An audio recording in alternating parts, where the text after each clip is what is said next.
Semua orang tahu Tun Mahathir telah difitnah bertubi-tubi. Semua orang tahu. Fitnah Tun Mahathir ni sakau bilion-bilion, ada bukti berkotak-kotak. But sampai hari ni tak ada satu bukti pun, tak ada satu pun evidence yang Tun Mahathir ni rompak, sakau, samun duit rakyat. Betul? Wak Imam, dalam kes tempoh hari Pak Mael, walanon keluar kenyataan Perdana Menteri yang paling singkat pun sakau banyak macam ni. Apatah lagi Perdana Menteri yang 22 tahun. Tapi realiti dia, sehingga hari ni tidak ada seorang pun pegawai khas Tun, setiausaha politik dia, siapa-siapa pegawai dia yang diheret ke mahkamah, ditangkap kerana songlap, curi, samun duit rakyat. Betul? Ini nampak. Kita tengok daripada sudut positif. Pak Mahathir kes, Tun Mahathir clean. Dan hari ni terbukti dalam semua pemimpin yang ada, Tun Mahathir lah Perdana Menteri yang paling bersih, clean. Walaupun tuduhan tu bertubi-tubi. Jalan? Tak jalan. Fitnah kata Tun Mahathir ni sakau, curi duit rakyat, rompak, semua tak jalan. Tak jalan, guys. Ini dah masuk satu benda yang membuatkan mereka marah. Mereka geram kerana segala fitnah yang dilemparkan kepada Tun Mahathir gagal. Gagal, guys. Wak Imam tempoh hari, Zahid, Puan Zakasi, fitnah Tun Mahathir tak nak sign serah bangunan UMNO. Pun kantoi juga. Gagal. Segala perbuatan mereka gagal. Mereka rasa marah, mereka rasa geram. Oleh kerana marah dan rasa geram ini, ada perkara yang jijik, yang keji, yang kotor telah dilakukan oleh puak-puak ini untuk memfitnah Tun Mahathir. Mungkin dalam masa seminggu ni atau mungkin besok, lusa, dalam seminggu dua ini, engkau orang akan dapat berita.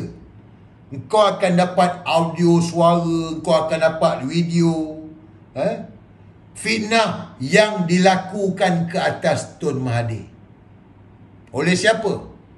Oleh anak angkat Tun Mahathir yang keturunan Pakistan tu. Kan Tun Mahathir ada ambil anak angkat keturunan Pakistan. Tahu kan? Sebab apa?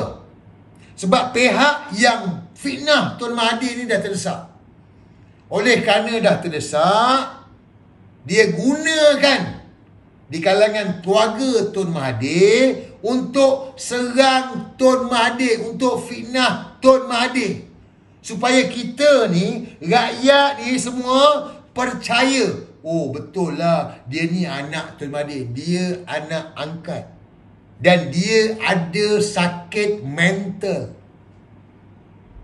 Dia ada sakit mental. Dan info yang saya dapat, dia terdesak kerana telah diperangkap. Nampak? Dia telah diperangkap.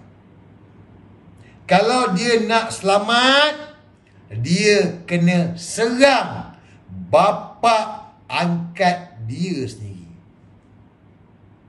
Kau tengok betapa jijik dan kotor dia permainan puak-puak anak haram ni. Saya agak pegawai kerajaan yang dengar ni, korang boleh fikir baliklah. Kalau dah sampai tahap macam gini, dahsyat. Takkan kau nak bersekongkol lagi? Oh, lupa. Diugut macam mana? Diperangkap macam mana? Lebih kurang sama macam dalam kes Yusof Rota. Nak selamat, nak lepas, kena serang Tun Mahathir. Jadi, budak lelaki ni yang sakit mental ini diperangkap dan dipergunakan fitnah Tun Mahathir. Fitnah ini fitnah yang sangat-sangat dahsyat. Sangat dahsyat. Saya tak nak ulas hari ni fitnah yang keluar tu. Kalau besok dah tersebar besok, ialah satu masa seminggu dua ni ke, saya akan ulas satu persatu fitnah yang dilemparkan. Cuma saya nak bagi satu. Dalam banyak-banyak fitnah yang anak angkat Tun Mahathir, fitnah Tun Mahathir ni, satu benda yang saya nak ajak korang berfikir. Anak angkat Tun Mahathir yang sakit jiwa ni, yang dipergunakan oleh puak-puak keparat ini, bagi tahu Tun Mahathir hina, benci orang yang berjanggut. Fitnah, antara fitnah, dia banyak fitnah ni. Dahsyat, kau dengar nanti dahsyat. Bab salah satu dia, Tun Mahathir benci, hina orang yang berjanggut. Saya ni ada janggut tak? Saya ada janggut tak? Ada janggut. Sepanjang saya ikut Tun Mahathir, tak pernah tengok ataupun Tun Mahathir cakap dia tak suka dengan saya punya janggut. Dia cuma cakap kemaskan. Kemas. Bukan selekeh, bukan serabai. Jadi oleh kerana terdesak, cerita pasal janggut pun keluar. Ada banyak fitnah ni. Korang nanti kalau tersebar, korang dengar, korang akan... Saya harap korang boleh fikirlah dengan waras, fikir dengan bijaksana lah. Sebab apa?